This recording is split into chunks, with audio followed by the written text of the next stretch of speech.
Assalamualaikum warahmatullahi wabarakatuh. Perkenalkan, kami dari kelompok 7. Di sini kami akan menjelaskan tentang HTML5 dan CSS3. Berikut nama anggota kelompok dari kelompok 7. Yang pertama yaitu ada Alvin Trimulyani dengan nomor NPM 20081010012. Yang kedua yaitu Muhammad Arfian Ansori dengan nomor NPM 20081011025. Yang ketiga yaitu Muhammad Rafli Aulia dengan nomor NPM 20081011061. Yang keempat yaitu Syukur Iman At-Taqwa dengan nomor NPM 20081011026. Next. Yang pertama yaitu HTML5. Next. HTML5 adalah versi kelima dari HTML atau yang pertama kali diciptakan pada tahun 1990 dan versi keempatnya HTML4 pada tahun 1997. HTML5 lahir pada tahun 2008 yang menjadi standar baru untuk HTML, XHTML, dan DOM HTML. HTML5 ini merupakan proyek kerjasama antara W3C dengan WebWG atau Web Text Application Technology Working Group. HTML5 menambahkan beberapa perintah baru yang membantu para programmer web untuk mendesain website lebih menarik dan interaktif. Next.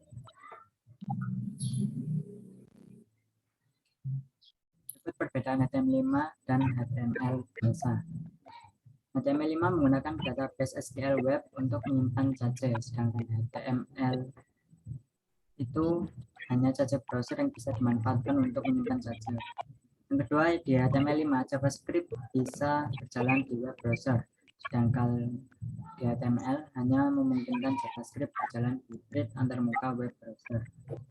Dan yang ketiga, HTML5 mendukung form control yang baru, misalnya tanggal dan waktu, email, nomor, range, style, URL, pencarian, dan lain-lain. Next. Berikut kelebihan dari HTML5. Yang pertama yaitu penanganan error yang lebih baik. Dan untuk membuat aplikasi web, sintaks yang lebih sederhana, dukungan untuk membuat website untuk konten video dan audio. Yang keenam, dukungan untuk grafik vektor. Yang tujuh, kompatibel dengan lebih browser, penyimpanan informasi secara lokal, fokus otomatis pada column form, dan menjalankan JavaScript di web browser. Next. Setelah itu akan dijelaskan oleh teman saya.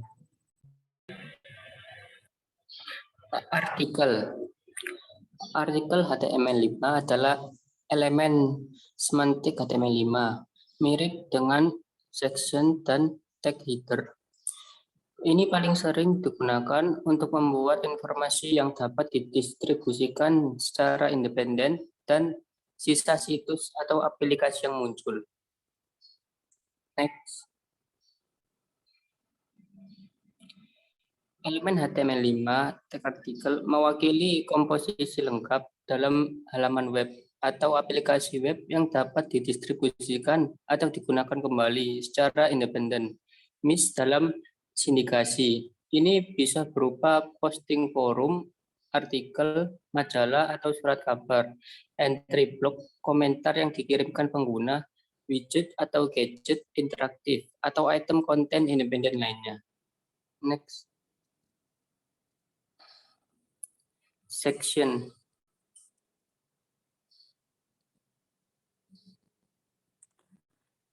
Elemen section mendefinisikan bagian dalam dokumen. Bagian adalah pengelompokan konten secara tematik, biasanya dengan judul.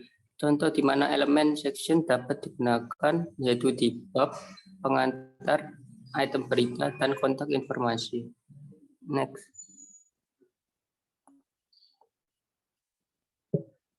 Selanjutnya akan dijelaskan oleh teman saya. Oke, berikutnya akan membahas tentang navigation, header, main, dan footer. Next. Yang pertama yaitu navigation atau nav. Pada HTML5 berfungsi sesuai namanya, yaitu untuk mendefinisikan macam-macam menu navigasi yang berguna untuk memudahkan pengguna ketika ingin melihat ke bagian halaman tertentu. Agar bisa menuju halaman tertentu, pada navigasi perlu didefinisikan sebuah hyperlink. Berikut contoh dari penggunaan navigasi. Next. Yang selanjutnya yaitu header. Biasanya digunakan pada bagian awal halaman web yang biasanya berisikan logo ataupun nama website. Header sendiri biasanya digunakan lebih dari satu kali, seperti digunakan untuk judul atau subjudul pada artikel web. Berikut contoh penggunaan dari header. Next. Yang selanjutnya yaitu main. Biasanya digunakan untuk menempatkan konten utama pada halaman website. Main umumnya digunakan satu kali untuk bagian paling penting yang biasanya berisi artikel atau konten utama. Berikut contoh penggunaan dari main. Next. Yang terakhir yaitu footer. Biasanya digunakan pada bagian bawah halaman yang berisikan tentang informasi mengenai web seperti informasi pembuat website atau penulis artikel. Berikut dari contoh penggunaan footer. Next. Nah, dari semua kode yang ditampilkan pada slide sebelumnya, maka akan terbentuk beberapa susunan seperti ini. Yang pertama navigasi, yang kedua header. Antara header dan navigasi bisa dibalik. Terkadang ada website yang menaruh header di atas navigasi. Yang selanjutnya yaitu main yang berisikan konten-konten atau artikel utama. Yang terakhir yaitu footer yang berisikan tentang penjelasan pembuat website seperti copyright atau informasi website lainnya. Next. Selanjutnya akan dijelaskan teman saya. Selanjutnya ada video dan audio.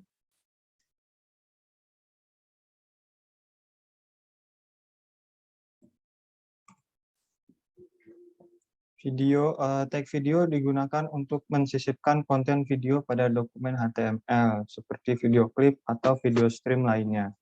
Tag video berisi satu atau lebih tag source dengan sumber video yang berbeda. Teks di antara tag video hanya akan ditampilkan pada browser yang tidak mendukung elemen video. Terdapat 3 format video yang didukung di dalam HTML. Yang pertama ada MP4, ada WebM, dan OGG. Atribut-atribut pada tag video yang pertama ada autoplay untuk agar video dapat diputar langsung ketika web dibuka. Lalu ada control untuk menampilkan video kontrol seperti tombol play, pause, dan lain-lain. Lalu ada loop untuk mengulang video ketika durasi video sudah habis. Lalu ada mute untuk mematikan suara pada video. Lalu ada poster untuk memberikan thumbnail sebelum video diputar. Lalu ada src atau source untuk menentukan URL file video tersebut.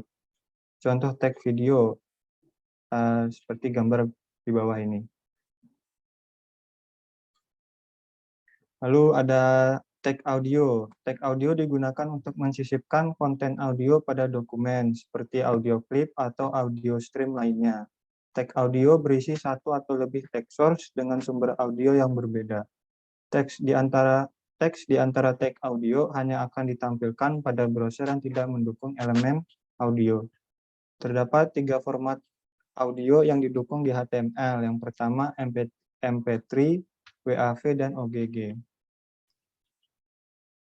Atribut-atribut pada tag audio yang pertama ada autoplay untuk agar audio akan langsung diputar ketika web dibuka.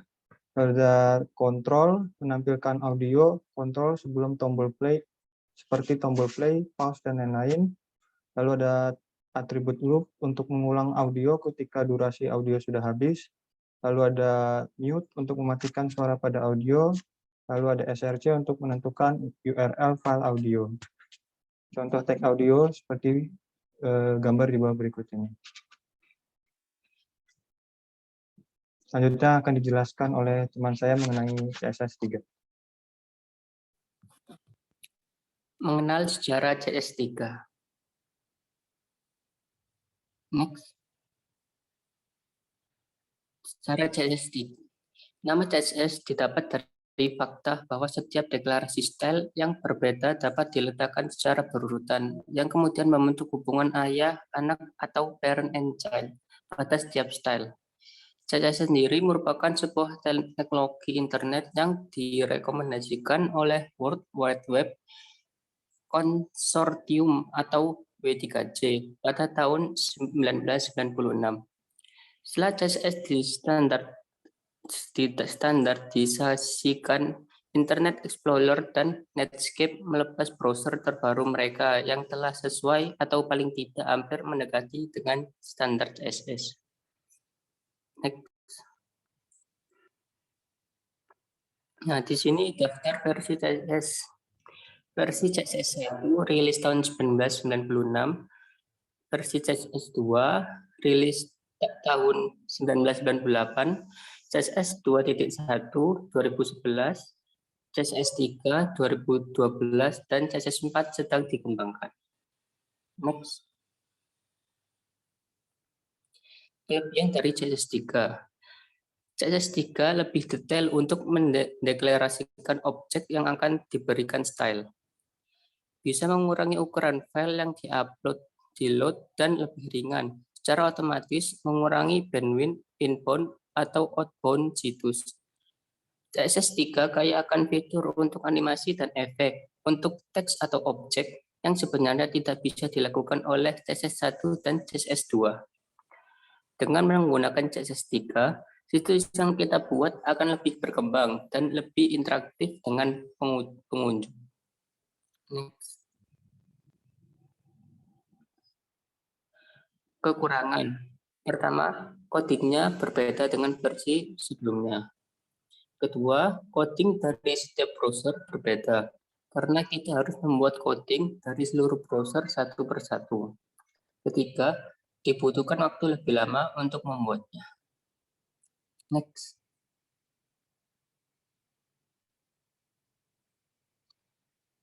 Selanjutnya akan dilanjutkan oleh teman saya. Selanjutnya yaitu ada border radius, opacity, dan warna. Next. Yang pertama yaitu border radius. Border radius merupakan properti CSS 3 yang digunakan untuk membentuk atau mengubah ujung dari suatu objek seperti image maupun background menjadi tumpul atau lengkungan. Next. Yang pertama yaitu ada border radius. Properti border radius digunakan untuk langsung mengubah semua sudut pada gambar atau background. Seperti di contoh, kita gunakan border radius 100 pixel, di mana kita langsung mengubah ke 4 sudut persegi gambar persegi berikut menjadi lengkungan. Next. Yang kedua yaitu kita bisa mengaturnya dengan cara satu persatu, yaitu menggunakan border top left atau atas kiri, top right atas kanan, bottom left bawah kiri, bottom right bawah kanan. Seperti ini digunakan untuk mengatur pada setiap sudut gambar. Seperti di contoh, kita menggunakan border top left radius untuk mengatur radius sebanyak 10 pixel pada atas kiri dan seterusnya, sehingga menjadi contoh seperti gambar berikut. Next. Selanjutnya yaitu kita bisa langsung mendeklarasikannya. Border radius juga bisa digunakan seperti margin dengan langsung mengisikan nilai pada setiap sudut. Ini dimulai dari pojok kiri atas, setelah itu pojok kanan atas, pojok kanan bawah, dan pojok kiri atas. Seperti halnya di contoh, 50% di pojok kiri atas, 0 di pojok kanan atas, 50% di pojok kanan bawah, dan 0 di pojok kiri bawah. Dan hasilnya seperti gambar berikut. Next. Selanjutnya yaitu ada opacity. Opacity merupakan properti yang digunakan untuk mengatur tingkat transparansi pada gambar atau background. Opacity menggunakan nilai 0 sampai 1, di mana 0 untuk digunakan transparansi yang paling banyak atau sampai hilang, dan 1T0 untuk membuat transparansinya tidak ada atau syarat terang. Sini saya menggunakan transparansi titik 5, di mana 0 di depannya bisa dihapus dan langsung menggunakan titik 5 atau transparansi sebesar 50% dan menampilkan gambar atau transparansi gambar pada contoh berikut. Next. Selanjutnya yaitu RGBA atau Red Green Blue Alpha. RGBA digunakan untuk memberikan warna dan transparansi pada warna. Nah, seperti contoh berikut, background color RGBA, di mana red-nya sebanyak 143, green 124, blue 67, dan alpha ini untuk transparansi pada warna. Kita gunakan sebanyak 50% atau dituliskan 0.5, dan di bawahnya ini untuk tidak menggunakan transparansi atau opacity atau alpha, sehingga menjadikan contoh seperti berikut. Next.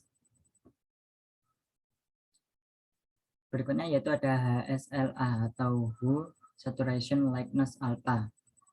HSLA memiliki fungsi yang sama dengan RGBA, yang membedakan yaitu cara mengatur warna. Hue merupakan derajat warna dengan nilai 0 sampai 360. Nilai ini didapat dari lingkaran warna atau color wheel yang tersusun dari warna pelangi. Atau singkatnya yaitu warna-warna dasarnya. Selanjutnya yaitu saturation. Saturation menyatakan seberapa murni sebuah warna. Nilai dari saturation adalah persen dari 0% sampai dengan 100%, di mana nilai 0% akan membuat warna menjadi pudar dan menghasilkan warna abu terlepas dari apapun warna abu yang dipilih, dan nilai saturation 100 adalah warna murni. Selanjutnya yaitu lightness atau kecerahan dari warna. Sama seperti saturation, nilai lightness berada dalam angka 0% sampai dengan 100%. Nilai 0% akan membuat warna apapun menjadi hitam, dan nilai 100% akan membuat warna apapun menjadi putih. Untuk mendapatkan warna normal, angkanya berada di nilai 50%. Dan alpha ini sama dengan RGBA, yaitu untuk transparansi. Seperti di contoh, kita menggunakan nilai Hue yaitu 0, saturation 100%, dan 50% untuk brightness atau warna aslinya atau warna murninya tanpa kegelapan atau keterangan, dan menghasilkan seperti contoh berikut. Next. Selanjutnya akan dijelaskan oleh teman saya. Oke, berikutnya ya kita akan bahas yaitu box shadow, text shadow, dan gradient. Next.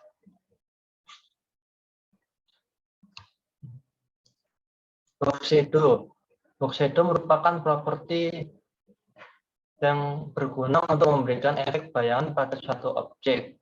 Berikut penerapan box shadow pada CSS3. Untuk box shadow sendiri terdapat dua value, yaitu nilai atas atau nilai tinggi dan nilai samping, dan warna. Kalau ingin bayangannya berada di sebelah kiri, maka nilai min 5px ini dijadikan negatif atau sebaliknya. Yang atas bawah juga sama. Next.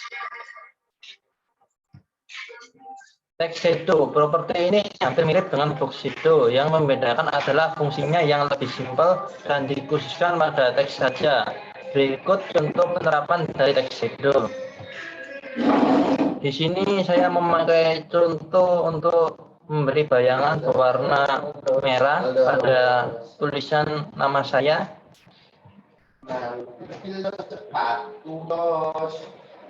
Dan di sini juga sama, yang membedakannya ada satu value, yaitu untuk blur atau tingkat blurnya. Next. Berikutnya yaitu linear gradient. Linear gradient merupakan salah satu value dari background image atau background. Fungsinya adalah membuat gambar bergradasi secara linear atau lurus. Berikut contoh penerapan dari linear gradient. Pada contoh ini saya menggunakan gradient pada header dan jadi seperti ini dengan warna awalnya yaitu biru terus menuju ke putih seperti ini. Next. Berikutnya radial gradient, sama seperti linear gradient. Yang membedakan adalah gambar akan bergradasi secara radial atau melingkar. Berikut contoh penerapannya. Pada contoh di samping kita pusat dari gradasinya ada di bawah karena di sini saya memfokuskan pada at bottom, yaitu pusat gradasi dipindahkan yang aslinya di tengah menjadi di bawah, dan circle ini bentuk gradasinya berbentuk lingkaran bukan berbentuk elips. Kalau untuk menggunakan elips mungkin bisa diganti di sini. Dan sama seperti gradient ada dua warna atau lebih seperti ini. Oke. Next. Selanjutnya akan dijelaskan teman saya. Selanjutnya ada properti transform.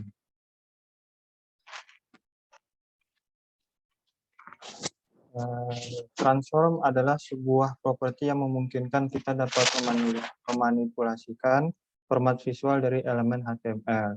Jenis transform ada dua macam, yaitu transform 2 dimensi dan transform 3 dimensi. Untuk sintaks transform sendiri yaitu transform titik 2, lalu fungsi transformnya apa. Fungsi transform ada berbagai macam. Yang pertama ada scale, scale X dan scale Y. Scale itu untuk memperbesar atau memperkecil sebuah elemen. Scale X itu memperbesar secara horizontal atau sumbu X. Scale Y itu untuk memperbesar atau memperkecil secara sumbu Y. Lalu ada rotate, rotate X dan rotate Y untuk memutar suatu elemen HTML. Lalu ada skew X dan skew Y untuk membuat condong suatu elemen. Lalu ada translate X dan translate Y untuk mengubah posisi suatu elemen.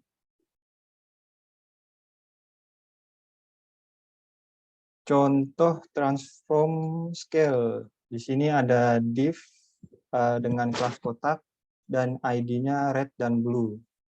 Untuk kelas kotak, lebarnya adalah 100 pixel, tingginya adalah 100 pixel, lalu dikasih margin 80 pixel untuk atas dan bawahnya, dan kiri kanannya auto agar di tengah posisinya. Lalu untuk ID red, background color-nya adalah merah, dan ID blue, background color-nya adalah blue, dan di sini dikasih transform yaitu scale 1,8, yaitu artinya 1,8 lebih besar dari ukuran awalnya. Lalu ada contoh transform rotate. Di sini sama CSS-nya di sini untuk ID blue, transformnya rotate sebesar minus 45 derajat. Maka akan diputar secara 45 derajat ke arah kiri. Lalu ada contoh transform skew atau condong. Untuk ID blue-nya di sini dikasih transform skew Y sebesar 45 derajat. Artinya dicondongkan secara sumbu Y atau vertikal sebesar 45 derajat. Lalu yang terakhir ada transform translate. Di sini untuk ID blue-nya, transformnya value-nya adalah QY. Sorry, di sini harusnya transformnya translate sebesar 200 pixel, maka kotak birunya akan bergeser ke kanan sebesar 200 pixel. Lalu ada transition. Transition adalah sebuah properti yang memungkinkan kita untuk mengubah nilai dari properti HTML secara halus. Transisi hanya memerlukan dua keadaan, yaitu keadaan awal dan keadaan akhir. Sintaks dari transisi itu sendiri yang pertama ada properti, lalu ada durasi, fungsi, dan delay. Properti untuk menentukan nama properti CSS untuk efek transisi, lalu durasi menentukan berapa lama efek transisi yang diperlukan untuk selesai, lalu ada fungsi menentukan kecepatan dari efek transisi, dan yang terakhir delay menentukan kapan efek transisi akan dimulai. Fungsi transisi yang pertama ada is. Is ini menentukan efek transisi dengan awalnya lambat, lalu cepat, lalu lambat lagi. Lalu ada is in untuk menentukan efek transisi dengan awalan lambat, lalu di akhirnya akan cepat. Untuk is out menentukan efek transisi dengan akhiran lambat. Lalu ada is in out untuk menentukan efek transisi dengan awalan lambat dan akhiran lambat. Lalu yang terakhir ada linear untuk menentukan efek transisi dengan kecepatan yang sama atau konstan dari awal hingga akhir. Contoh transisi, di sini ada sebuah div dengan kelas kontainer, yang di dalamnya ada div dengan kelas bulat dan ID-nya adalah 1. Terus CSS-nya, di dalam kontainernya lebarnya 800 pixel, marginnya 20 pixel, auto, lalu dikasih border 2 pixel, solid black. Lalu untuk kelas bulat, lebarnya adalah 100 pixel, tingginya 100 pixel, background color-nya slate blue, lalu dikasih border radius 50%. Ketika kontainernya di hover, maka kelas bulatnya akan bergeser sebanyak 700 pixel ke arah kanan, lalu dikasih background color-nya berubah menjadi coral. Dan di sini dikasih transition untuk ID satunya sebesar 2 detik, lalu fungsinya adalah is in, lalu dikasih delay 0,5 second. Nah, hasilnya adalah seperti gambar di samping ini. Lalu yang terakhir adalah animation. Animasi sama seperti transisi, yang membedakan adalah animasi lebih spesifik dan dapat memiliki lebih dari dua keadaan. Sintaks dari animasi itu sendiri, yang pertama ada nama animasi, durasinya, lalu ada fungsi, delay, iteration count, direction, fill mode, dan play stage. Untuk membuat nama animasi, kita membutuhkan sebuah keyframes. Property value dari animasi itu sendiri, yang pertama adalah fungsi, menentukan kecepatan animasi, lalu ada delay, menentukan kapan efek animasi akan dimulai, lalu ada iteration count, menentukan berapa kali animasi harus dimainkan atau diulang, lalu ada direction, menentukan apakah animasi dimulai dari awal ke akhir atau dari akhir ke awal. Lalu ada fill mode, menentukan nilai apa yang diterapkan oleh animasi di luar waktu eksekusi. Lalu yang terakhir ada play state, menentukan apakah animasi sedang berjalan atau berhenti. Sintaks dari keyframes, yang pertama dikasih add keyframes, lalu nama animasinya apa, lalu from, lalu dikasih properti CSS-nya apa, lalu ada to atau hingga, lalu dikasih properti CSS-nya apa. Setelah itu pada selektornya dikasih value, dikasih properti animation dengan nama animasinya, lalu value lainnya.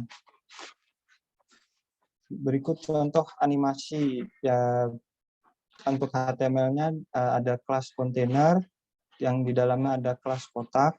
Untuk kontainernya lebarnya 800 pixel, tingginya 500 pixel, dikasih margin 20 pixel, lalu 20 pixel auto, lalu dikasih border 2 pixel solid black, lalu positionnya relatif terhadap body. Lalu di kelas kotak lebarnya 100 pixel, tingginya 100 pixel, background color-nya slate blue, dan positionnya absolute terhadap kontainer. Lalu kontainernya, ketika kontainer di hover, maka kelas kotak akan diberi animasi dengan nama animasi 1 selama 8 detik dengan fungsi animasinya is in out. Lalu dikasih keyframes animasi 1 untuk 0% animasi, topnya adalah 0 pixel, left-nya adalah 0 pixel. Lalu 25% animasi berlangsung, topnya berganti jadi 400 pixel, left-nya 0 pixel. Lalu 50% animasi berlangsung, topnya berubah menjadi 400 pixel, left-nya berubah jadi 700 pixel. Ketika 75% animasi berlangsung, topnya berubah menjadi 0 pixel, left-nya berubah jadi 700 pixel. Lalu yang terakhir ketika 100% topnya kembali ke keadaan awal, yaitu topnya 0 pixel, left-nya 0 pixel. Berikut contoh hasil dari animasi yang telah dibuat. Sekian dari kelompok kami mengenai HTML5 dan CSS3. Kurang lebihnya mohon maaf. Wassalamualaikum warahmatullahi wabarakatuh.